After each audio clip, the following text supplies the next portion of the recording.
Hey guys, Blocktrain here with another bi-weekly crypto recap. And so the last time I made a video, it was around April 5th, April 6th. And since then, the price has gone up and gone back down again. So for the most part, if you saw my or watched my bi-weekly recap last week, then you'll know that I was talking about seeing if what happens now with the price can be attributed to sideways movement or to, a significant increase or decrease. And so far, it seems that we're having mostly sideways movement. Like I said, you have to look at the long term. And the last time that we saw prices like this was around, the bottom in February before we went back up and now we're slowly declining. And that was around 6,400, 6,300. And so, unless we really drop below those support levels, I'm actually pretty happy with what's happening right now. I know a lot of people are bummed just because, the price has gone up, then it's going down again, and, nobody really knows what's going to happen. There's a lot of speculation. Is it now the time to buy? And so far, I'm happy just to see this sideways movement. Nothing too drastic, Sure, it'd be great to see us for Bitcoin to go up to 9,000, 10,000, but just staying within this 6,700 to 7,000 range, in my opinion, is not a bad thing just because it shows that the market is slowly stabilizing. That said, there has definitely not been enough time. We still have to see where the market is going to go from here. So don't take my word for anything in terms of what's going to happen, because I still think we need at least a solid month of sideways movement to actually say, okay, the price has stabilized around here. I think there's still very little chance of a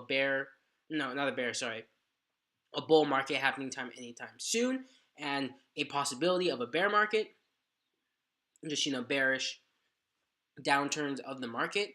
But for the most part, I'm hoping and I expect to see just sideways movements, because personally, I think we have found a bottom, but still not sure. We still need to give it more time. So that's Bitcoin, and again, it's pretty similar when you look at the market caps. Most coins will follow Bitcoin, but at the same time, if you look at the graphs here, they really start differentiating themselves. Of course, Tether's completely different. Verge is up, even though really I don't understand why. Ontology is up. They had some good news, and what coin is this? Golem is up. Oh wow, it's really spiking. But just that coins, like I said last week, just that coins can do this show that we're really not in a completely bearish market anymore. We're in the sideways movement where most coins that don't have news that come out, they're kind of just following alongside Bitcoin. But coins that do have great news coming out, they will beat Bitcoin and they will go up despite in spite of Bitcoin. So I think overall this is not a bad thing. Just you just have to tough it out. I don't think there's really any point in selling right now. You just have to see what the market is going to do. We're kind of in a period where there's a lot of waiting, nothing really to do, just to watch the market. So that said, let's get into the news. The past 4 days have been pretty not exciting, pretty just reasonable. Nothing has really been going on, but there are still some pieces of notable news that I'd like to talk about. So the first one is that the Lightning Labs chief said we're entering a Bitcoin, not blockchain world. Now, when I first read that, I scoffed. I was like, that's not true. It's not about Bitcoin, it's about the blockchain, because Bitcoin is just one specific use case for the blockchain. And you go into it and you said, now I feel like we've entered into a Bitcoin, not blockchain world where people understand the value of cryptocurrency technology and what these can bring. And I actually agree with that statement, just because I think blockchain in general doesn't have to be about cryptocurrencies. It can be about, private blockchains, just using blockchains to make business and just supply chains, all those things more efficient. There's nothing that's inherent about cryptocurrencies other than decentralization. And blockchain is useful despite its decentralization just for its features. That said, I agree that Bitcoin is kind of, the face of the cryptocurrency world. Everybody knows Bitcoin. A lot of people know Ethereum, but really Bitcoin is the face. So I agree that Bitcoin, is really gaining traction. People are really looking towards cryptocurrencies instead of blockchain now. But I disagree that proof of work and public-private key cryptography make Bitcoin special. Actually, I kind of agree with the public-private key cryptography just because Bitcoin's proven use case as a blockchain is for its security. Proof of work? Yes, but at the same time, no. We still don't know how this is going to pan out. Now that Bitcoin is getting more popular, we need to really consider, what are the implications of proof of work in terms of its energy count, in terms of its ability to become more centralized, things like Bitmain and different mining technology that comes out so that, different companies can actually take over a significant hash rate of a specific coin. So those are my thoughts, and she said this. This is the Lightning Labs chief, for the Lightning Network of Bitcoin. She said this because Lightning Network is coming out. It's supposed to be able to have millions of transactions in a second, kind of Visa level types of transactions, and this is why it's more of a Bitcoin than blockchain type of deal. And while I don't completely agree with that, it does stand to reason that Bitcoin really is the market mover, the face of the market. So any good news for Bitcoin is the good news for the market. That's why I don't really understand why people root against Bitcoin, even though I particularly don't even like Bitcoin. But I do agree, for cryptocurrency markets to thrive in the near future, Bitcoin has to do well. If Bitcoin fails while other coins do well, that's great. That's fine by itself, but in terms of market sentiment and how people feel about it, I think it'll be an overall bad thing for the market. So the next piece of news is that Coinbase Exchange is supporting the withdrawal of Bitcoin forks. So as you know, Coinbase, they have Bitcoin, and when you keep your Bitcoin on the exchange, whenever Bitcoin forks, and there have been God knows how many forks, in the recent past. There's Bitcoin Cash, Bitcoin Gold, Bitcoin Dark, just a bunch of different Bitcoins. And, I always thought that if you had that Bitcoin, even if Coinbase was holding it for you, you're entitled to those forks. But, Coinbase has to add that functionality. They have to really distribute it out. And people weren't really expecting them to do that. And I think it's great to see that Coinbase is kind of adapting to the market. They have a lot of competitors now. Gemini is coming out. Binance has really taken over the altcoins. And Coinbase is no longer the only gateway to the crypto world. It used to be the main and only gateway. There was very little options to buy, cryptocurrencies with fiat without using Coinbase. But now, things have changed, the industry has changed, and Coinbase is trying to adapt. They're trying to give better customer service. They've been talking about investing in different cryptocurrency companies, and I think it's great to see that, Coinbase, which has gotten a lot of hate recently, is at the very least trying to do something to kind of get back on the level that was on before, where people were saying, oh yeah, just go to Coinbase. Coinbase is the best, most user-friendly place to buy crypto. And honestly, I still think it's the best user-friendly place to buy crypto, but there's a lot of bad things about Coinbase, particularly just the lack of coins and the lack of support. Customer service is pretty bad. But for the most part, I think Coinbase is realizing that they need to do something before they just lose their market share in the exchange business in totality. So something like this is pretty great to see. So speaking of forks, Monero hard fork appears successful as devs shun Bitmain ASIC miners. So, I touched on this in terms of the centralization with proof of work, but basically, if you're not familiar, Bitmain, which is one of the biggest mining pools / companies in the entire world, they control a significant hash rate of most proof of work coins. They make these things called Asics, and these are these intensely powerful mining technology that is specifically geared towards mining.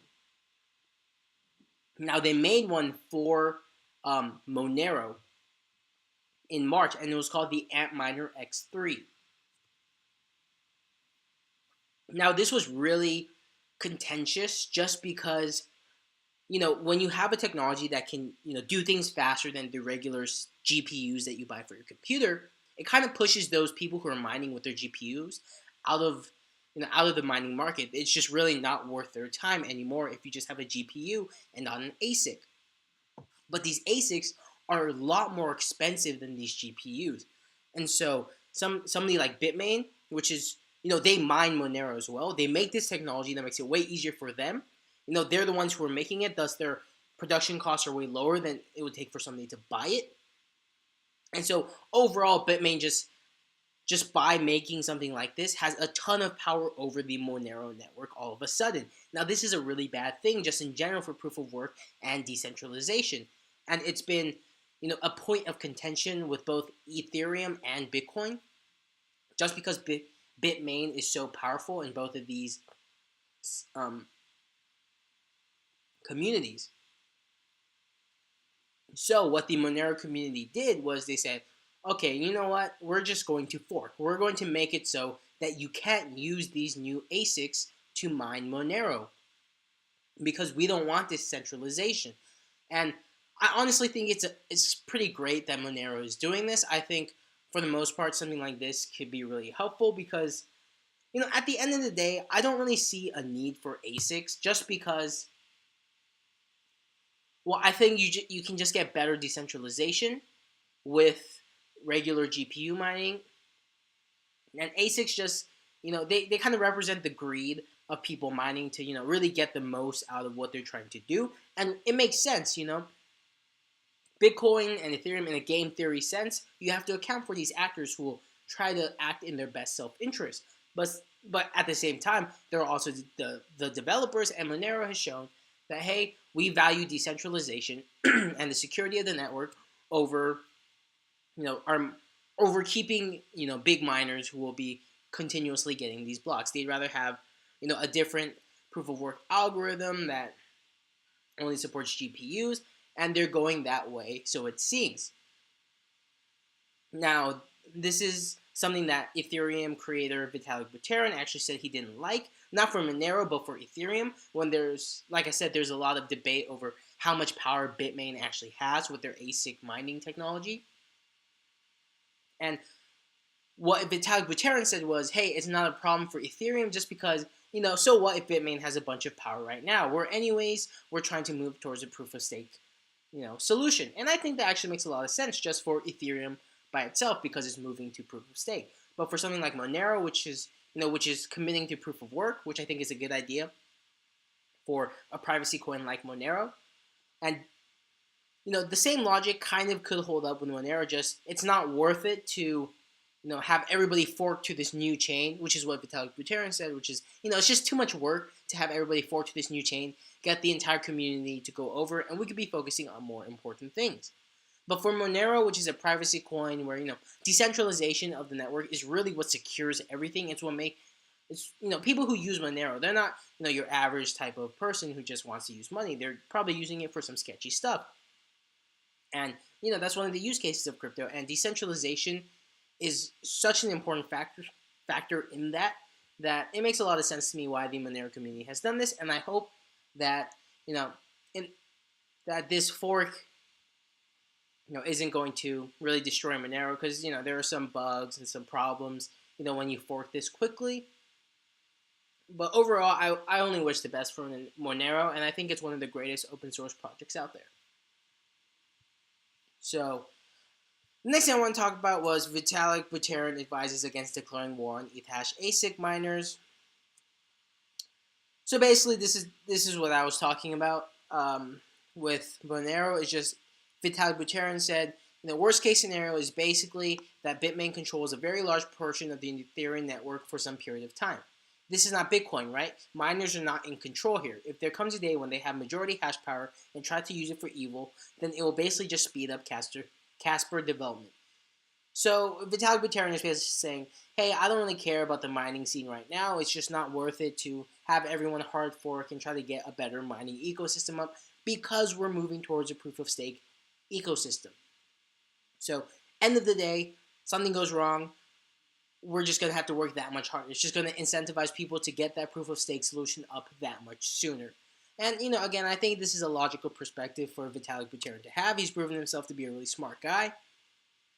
And for Ethereum, it doesn't seem to be much of a problem. Now, for Bitcoin, that's one of those ones where we're really going to have to see how that turns out with Bitmain. Because, again, Bitmain has so much power over Bitcoin specifically that it can raise some concerns when it comes to centralization and decentralization. So lastly, I wanted to end on a positive note. The Reserve Bank of India considers central bank issued digital currency. Now, a lot of hypotheticals, considering, possibilities. But it's cool to see that official government bodies like this are really looking at cryptocurrencies and understanding that they have a use case. We've really come a long way from when people were saying, this is a scam, it's a Ponzi scheme. This is just fake money that you're playing with on the internet. So it's really cool for me to see, because I've been following it for like a year or 2 years. So yeah, it's just cool to see these government bodies that at one point either didn't know about Bitcoin or actively mocked it are now saying this is a technological innovation. They have the potential to improve the efficiency and inclusiveness of the financial system. People are finally starting to actually look into the blockchain, realize what the blockchain can do, and for the most part, almost all countries to some degree have acknowledged cryptocurrencies as either a threat or a technological innovation and a method to redistribute wealth. How they go about it is up to each country, but just acknowledging it and understanding that this is something new and something to pay attention to, I think, is a great thing. And it'll constantly be in the news from now on.